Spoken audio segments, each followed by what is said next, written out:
Good morning, everyone. Pete Pardo here from Sea of Tranquility. Welcome to a kind of a special by request episode, and actually this is going to be multiple episodes. This is just part one of what a lot of people have asked for here, for me to talk about and show one album wonders.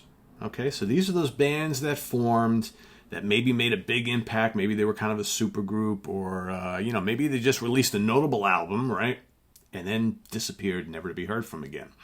The one album wonders. Specifically, we're going to concentrate on the genres that we cover, right? So we're talking about, hard rock, heavy metal, prog rock, maybe some jazz fusion, that sort of thing.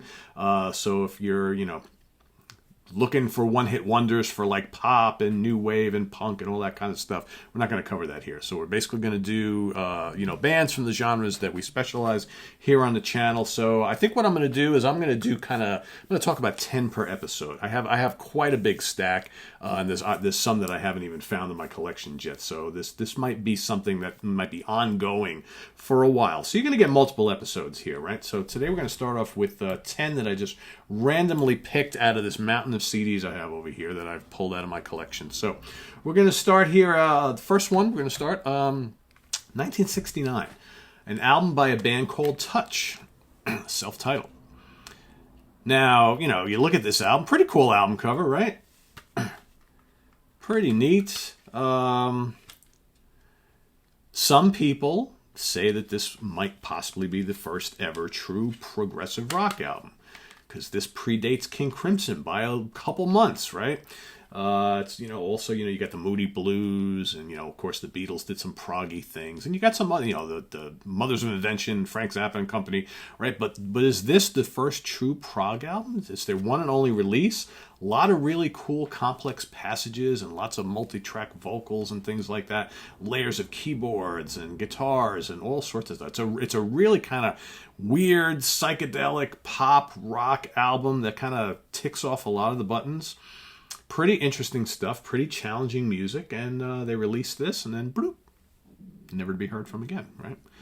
But very cool stuff. Very cool stuff. So that's one of them. All right, next. Let's skip all the way up to 1986. The debut and only album from GTR. Okay, of course, this is the supergroup featuring prog guitar legend Steve Hackett from Genesis, Steve Howe from Yes and Asia. You got Max Bacon on vocals. You got Jonathan Mover on drums. Phil Spaulding on bass. This was, pretty moderate hit for the band. Gold album here in the U.S. When the Heart Rules the Mind was a big hit single, right? Problem is, for a lot of the prog rock purists, this album really wasn't proggy enough, right? It's very good melodic rock, okay, and pop. The band decided when they recorded the album that they wanted to not have a keyboard player. Instead, they wanted to use lots of guitar synths and stuff. So there's not a lot of, really memorable guitar work from these two legends. There is some. But I think most people were kind of disappointed with this album. We're expecting something more, something different. And, the egos, obviously, of Hackett and Howe and the directions they wanted to take the band in didn't really meet in the middle too much. So this band was pretty much quickly done. All right. They tried to carry it on. They even did some recordings for a second album, which was never released. But the debut album, GTR, remains the lone studio release from the band.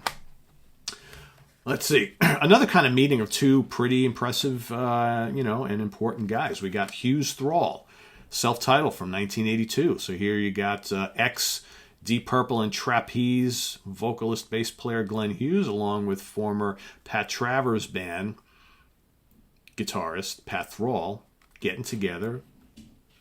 And the album is it's a good kind of pop rock album. It's not overly heavy. It's not really that rockin'. It is in spots. But well-crafted, well-written songs, great melodies and harmonies, very memorable songs on here. But, at the time, this is the early 80s, you got both guys heavily involved in drugs and addiction. kind of really stalled this project before it really took off. They didn't really play live enough. They played a selection of dates. They didn't do a big, huge tour here in support of the album. They really got no support from the record label, which is, you know, really a shame. Epic Records. Great. I always love the cover art here. Good songs. All right. I Got Your Number. Great song. Beg, Borrow, and Steal. Hold Out Your Life. You know, Muscle and Blood. The album's got... In spots, it's got some heft. The vocals are really good. The guitar playing's tasty. You know, I always liked this album a lot. I thought it could have been a lot better, and I'm just almost wondering, like, what would have been like to do a follow-up. All right, and how would that have been? I know they tried to work on a follow-up in the 2000s, just never materialized. So I think this very solid record. Hinted at a lot of the potential that could have come from this union here, but it just wasn't meant to be. All right, another kind of like a supergroup tour sort of thing. Paice, Ashton, Lord from 1977. Malice in Wonderland is the name of the album. So this is the big post Deep Purple breakup offering. So, you know, the Come Taste the Band. That's done. The band is done. So you got Ian Paice and John Lord getting together with Tony Ashton, who was a pretty, you know, well-known singer and keyboard player on the British rock scene throughout the early part of the 70s, along with Bernie Marsden on lead guitar. So Bernie, of course, would soon be in Whitesnake. Also previously played with Babe Ruth, as well as a little short tenure with UFO, amongst some other bands, Wild Turkey as well. And you got Paul Martinez on bass. So, you know, not a bad album. It's kind of bluesy and soulful. It's got some tasty playing on it. You know, for some people, Ashton's vocals are, you know, kind of a love it or leave it type of thing. But I think this is kind of a really cool, classy album that gets, you know, really overlooked when you look at the whole history of, like, the Deep Purple family. But, yeah, good album. If you can find it, check it out if you have it. All right, more supergroups here. Beck, Bogert, and Appice. Self-titled from 1973. I mean, if you haven't seen it, check out my interview with Carmine Appice here on the channel that we just did the other day. Carmine talks a little bit about the history of this band and how originally this was to be the new Cactus, right? And this was supposed to have Rod Stewart on vocals. Rod decided to, you know, that wasn't for him. He was kind of upset with Jeff, whatever. They tried out lots of singers. None of them really worked out, so they decided, screw it, we're just going to do the album with us, and we'll share in the vocals. Carmine sang a bunch on the album. Tim sang a little bit. Jeff sang a little bit.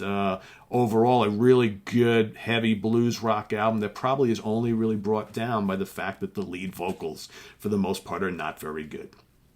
Okay, but some great songs on here. You know, Black Cat Moan is awesome. Their rendition of Superstition is fantastic. Sweet Sweet Surrender is kind of tender and cool. You got I'm So Proud. You know, got a couple of covers on here. Living Alone is great. Oh To Love You Lady. You know, some good and some great playing on here. I mean, the playing is absolutely amazing.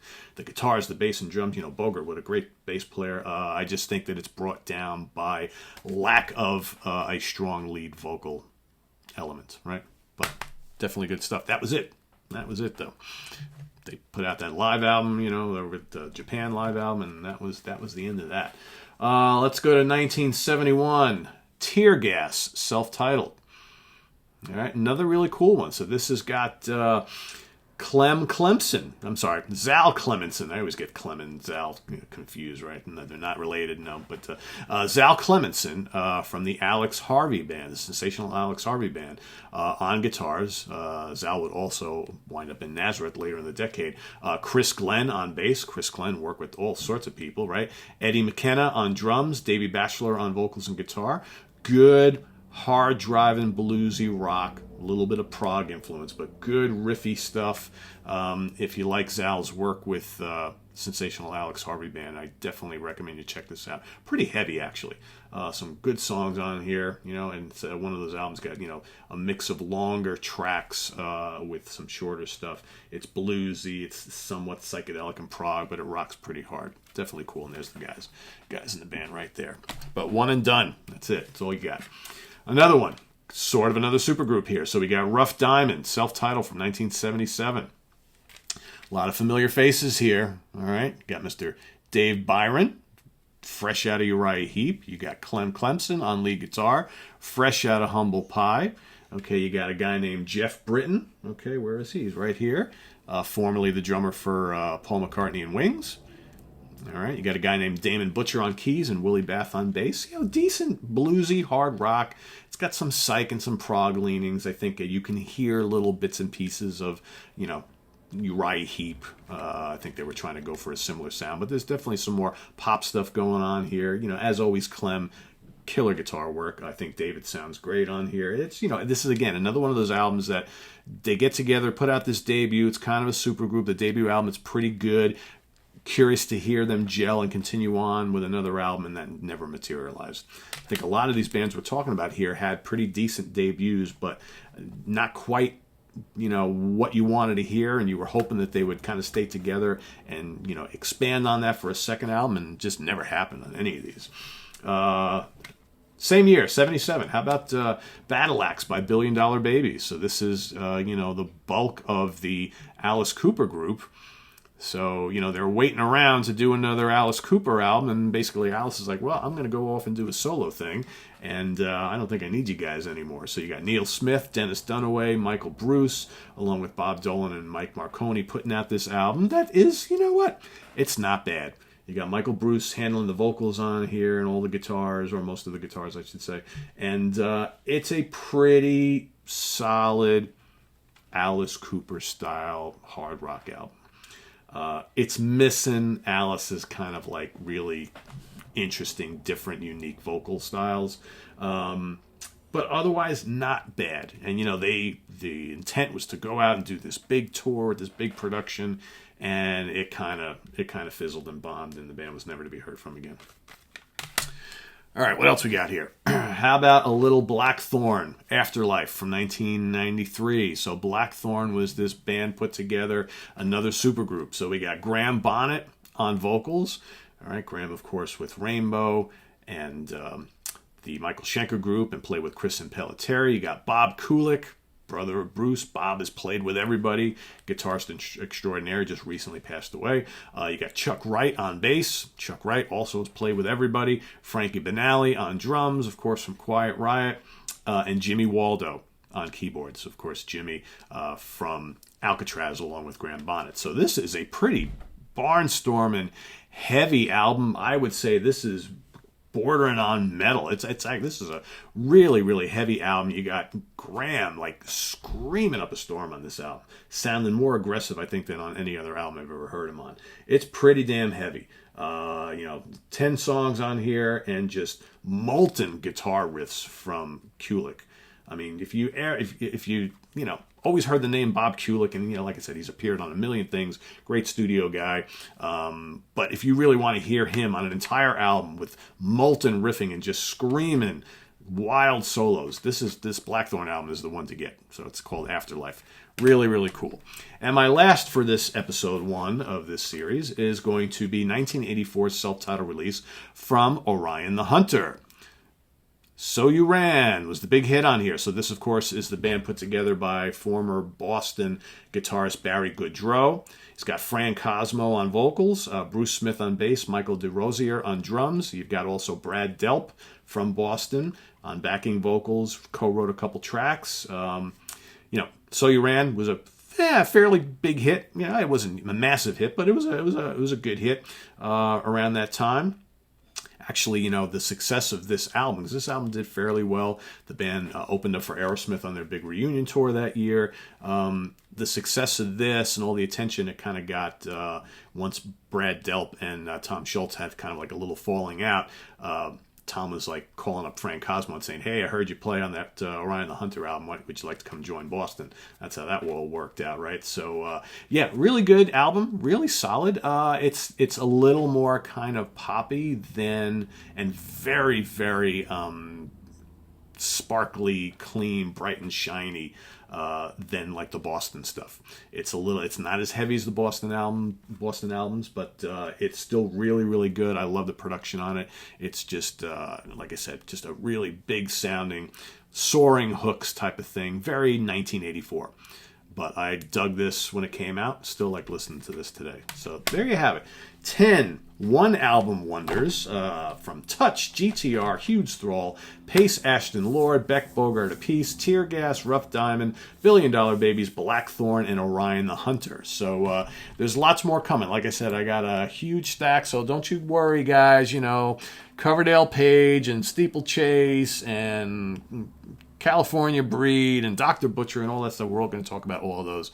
Blind Faith and a lot more. Like I said, got stacks and stacks of stuff here. So we'll do episodes over the next week or two, and we'll bang out a bunch of these. So this is on the web at www.seatranquility.org. We're on Facebook, we're on Twitter, of course, we're here on YouTube all the damn time. If you like what you see, please hit us up on the Ko-Fi link below and buy us a coffee or a tea. Also, you've got a link to our merch page where you can buy yourself a t-shirt, a hoodie, a hat, sticker. We got a mug, we got all sorts of stuff. So please support the channel as you can. We greatly appreciate it, and we'll see you later on. Bye-bye.